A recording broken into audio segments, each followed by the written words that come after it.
Bonjour.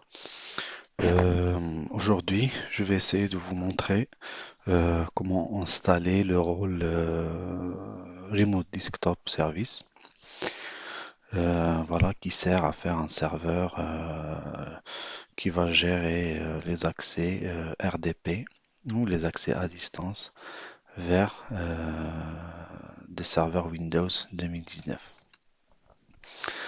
Donc pour faire, il nous faut impérativement un serveur Active Directory. Et par la suite, on a le choix de faire le serveur RDS soit sur un seul serveur ou sur plusieurs serveurs. Aujourd'hui, je vais vous montrer comment le faire sur un seul serveur. Donc je vais installer tous les rôles RDS sur un seul serveur et je vais vous montrer comment les gérer, les installer et tout ça. Allez, on va commencer. Donc je vais démarrer mon serveur AD et je vais démarrer un serveur que j'ai fait spécialement pour qu'il soit un serveur RDS. Voilà.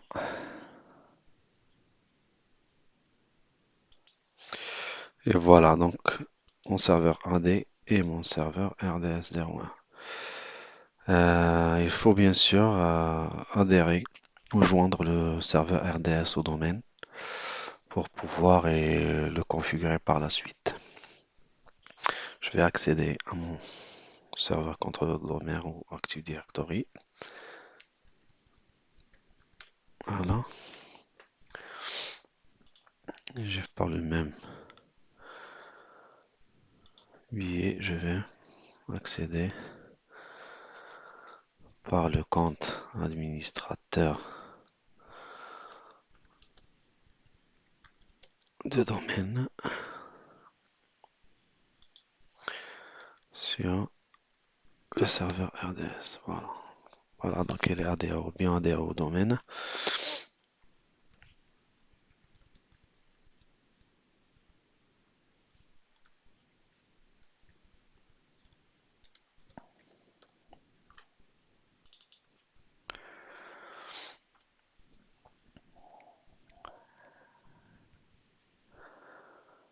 Voilà, donc par la suite, vous pouvez faire les deux. Bien sûr, pour bien faire une structure bien faite de serveur RDS, il faut créer une autre unité d'organisation et y mettre les serveurs qui vont servir à la ferme RDS. Du coup, dans mon cas, il faut pas voilà, il faut pas faire attention aux autres serveurs et voilà, donc je vais juste vous montrer qu'il va falloir que le RDS serveur soit membre de domaine. Voilà. Par la suite, je vais aller directement sur mon serveur RDS pour installer le rôle. Donc il faut aller sur Gérer, Ajouter, le fonctionnalité. Je vais faire suivant et là, je vais choisir Installation des services bureau à distance. Voilà. Vous pouvez aussi le ajouter ici comme fonctionnalité, mais ça va pas fonctionner parfaitement. Du coup, il faut passer par ça. Comme ça, il va installer les différents éléments et il va installer correctement toute la fonctionnalité RDS. Et il nous restera après juste la configuration et l'adaptation à notre besoin. Voilà, suivant. Là, nous avons deux modes, comme je vous ai dit. Donc, le déploiement standard, ça vous permet de déployer le bureau à distance sur plusieurs serveurs. Mais là, on va faire le rapide puisque on n'a qu'un seul serveur. Voilà, donc il va servir du coup pour un serveur bureau à distance en remoutable. Ça veut dire on va y installer des applications et on va donner des droits à travers une collection aux utilisateurs pour accéder juste à l'application. C'est pas carrément au bureau. Mais on aura aussi voilà, la possibilité de créer voilà, un service aussi pour l'accès à distance par bureau. Je vais faire, voilà. Là, donc, je vais me baser sur des sessions au lieu des ordinateurs. Parce que, voilà, donc je vais gérer des sessions des utilisateurs et pas des sessions d'ordinateur. Je vais faire suivant. Et là, donc, je vais dire, voilà, c'est ça mon serveur. J'ai pas de pool, j'ai un seul serveur. Donc, suivant.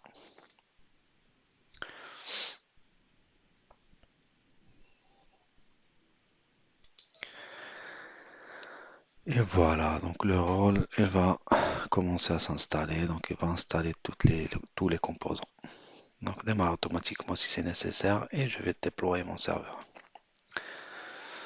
Voilà, donc il va commencer à installer les services.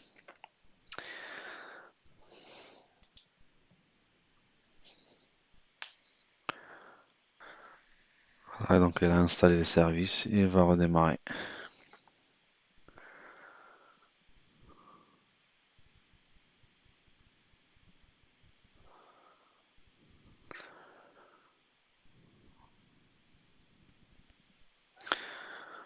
Voilà, tac, tac. Donc c'est admin.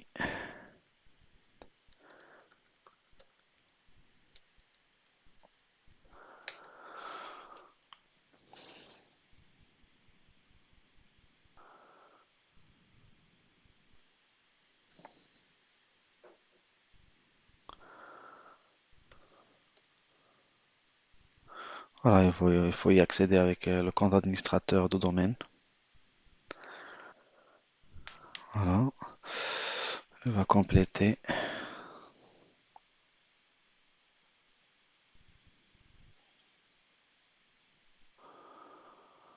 Voilà, il a réussi à installer les différents composants.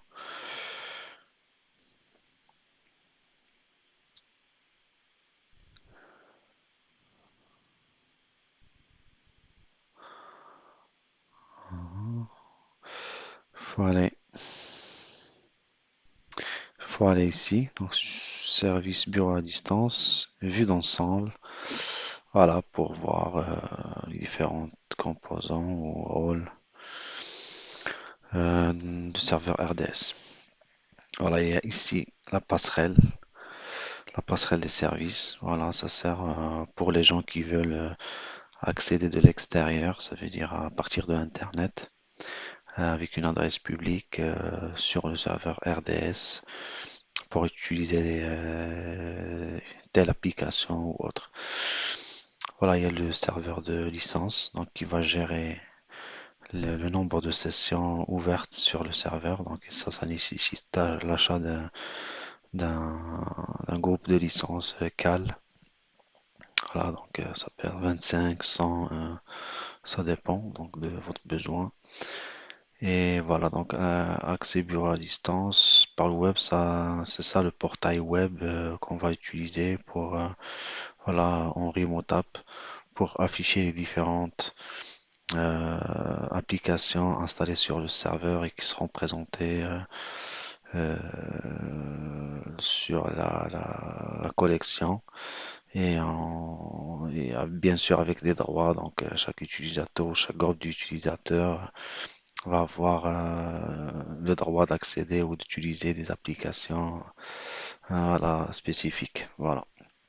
Ici, le serveur broker, service broker, ça veut dire, ça si on le configure, ça veut dire c'est lui qui va jouer le rôle de distribuer ou voilà, distribuer la charge d'ouverture des sessions sur les serveurs, si nous avons plus qu'un serveur, bien sûr.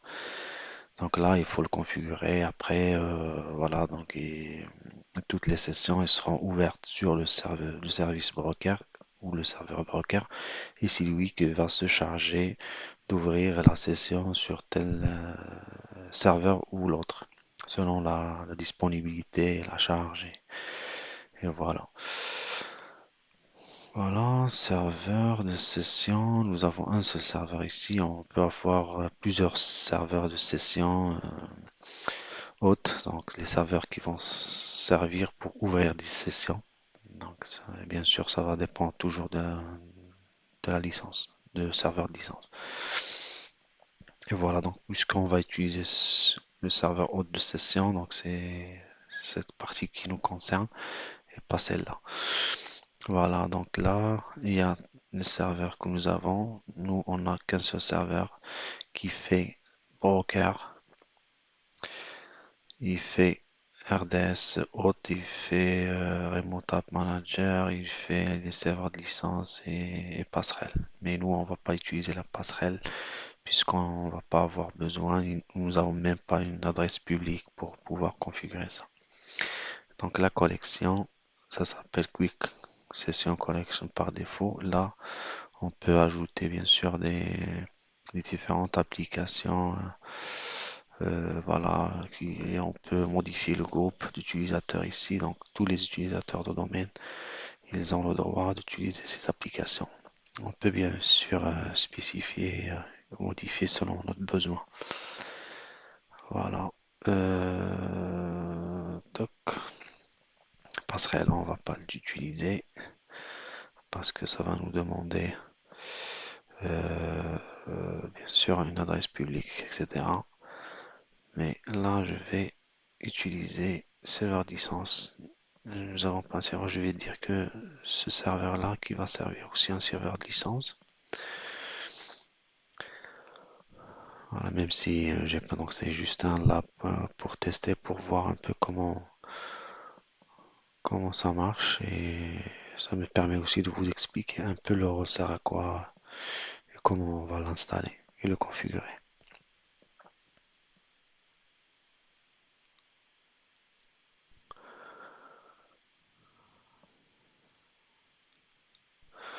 Donc c'est un serveur de licence et après il faut installer. Donc quand on va acheter les cales, on va pouvoir installer le serveur de licence et voilà, et lui injecter les licences et voilà, on va le rendre un serveur de licence quoi. Donc c'est toute une procédure à faire, c'est pas très difficile mais il faut le faire après. Voilà, tac. Voilà, maintenant elle est plus comme ça, donc elle a changé de d'icône. Elle est activée, bien sûr. Il veut dire qu'elle est activée. Voilà. Notre serveur RDC, il fait serveur de broker, un serveur d'hôte, un gestionnaire de licence et un accès web et passerelle. Ah, voilà. Donc, pour accéder à ça, on n'aura pas besoin de le configurer pour le moment dans cette configuration. Broker non plus, il est déjà configuré. Donc, je vais essayer d'utiliser que ces applications. Sinon, on peut publier d'autres. On peut publier des programmes Imotap. Donc, il faut l'installer déjà sur le serveur et après, on peut l'exposer avec les droits. Calculatrice, elle est déjà existante. Je peux dire par exemple une autre application, je sais pas, WordPad par exemple. Je vais publier.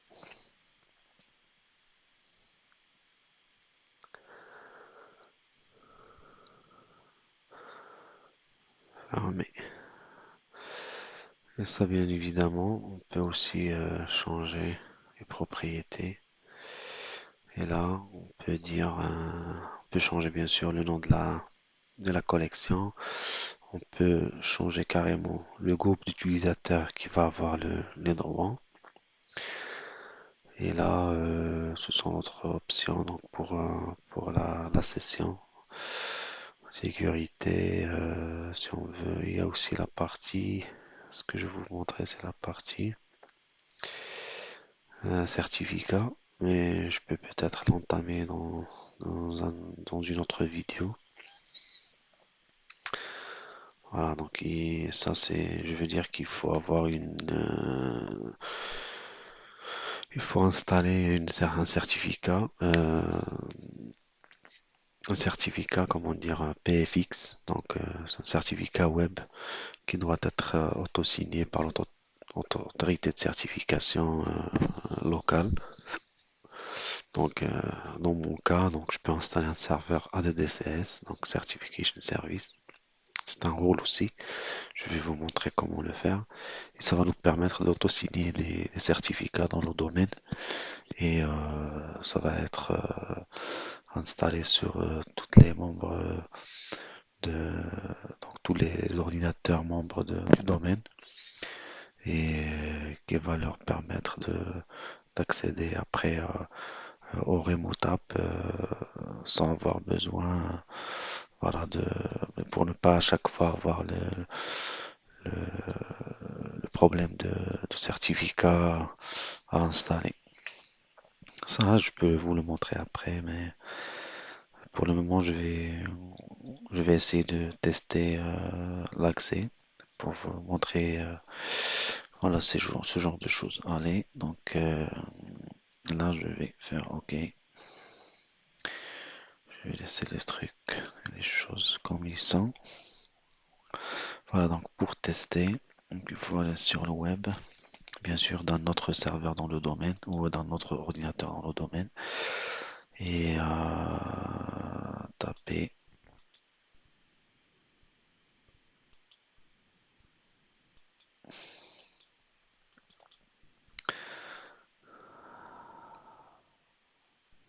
HTTPS, tac tac, vous allez faire rds01.test.fr rdweb, d'accord?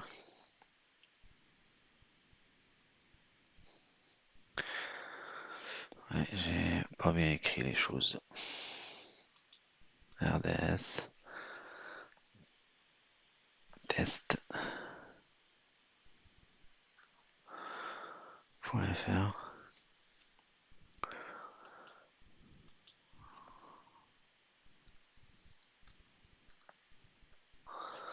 Ouais, c'est RDweb, pourquoi ça marche pas?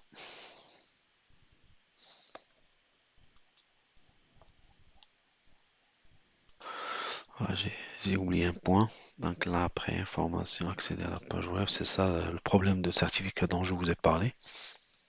Pour ne pas avoir cela, il faut bien évidemment installer un certificat. Voilà, auto-signé. Voilà, donc je vais utiliser un compte que j'ai créé sur le domaine. Test, no privilege.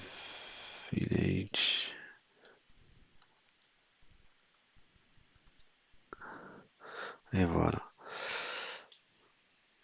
Donc là, j'ai par exemple, je sais pas, WordPad par exemple. Je vais en cliquer, donc il va me télécharger le raccourci de configuration ou d'accès, donc RDP. Voilà, autoriser.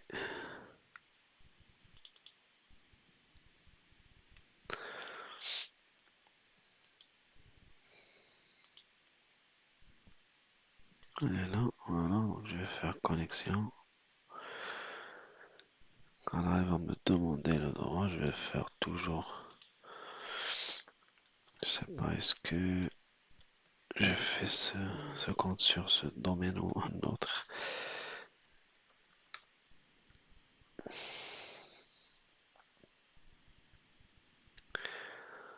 Voilà. Voilà, je vais refaire. Voilà, il m'a demandé faire la connexion. Et voilà, donc elle a ouvert ma, mon application pour pouvoir l'utiliser. Et après, je peux sauvegarder sur mon disque, mon disque local.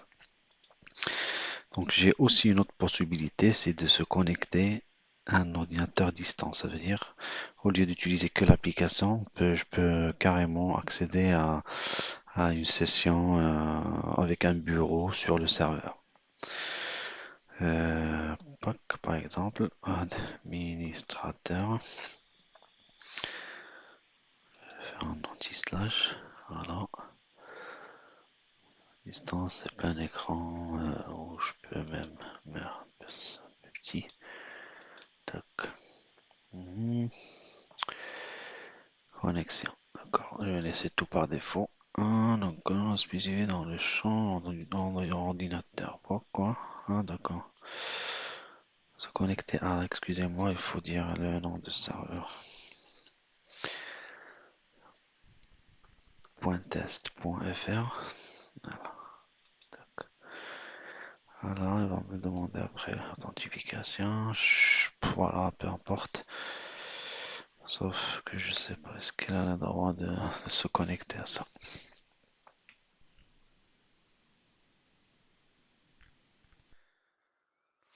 Et voilà, donc ça va nous permettre de créer une session sur le serveur RDS avec un bureau et là on peut choisir l'application dont on a besoin et avec quoi on peut travailler, avec quoi on veut travailler.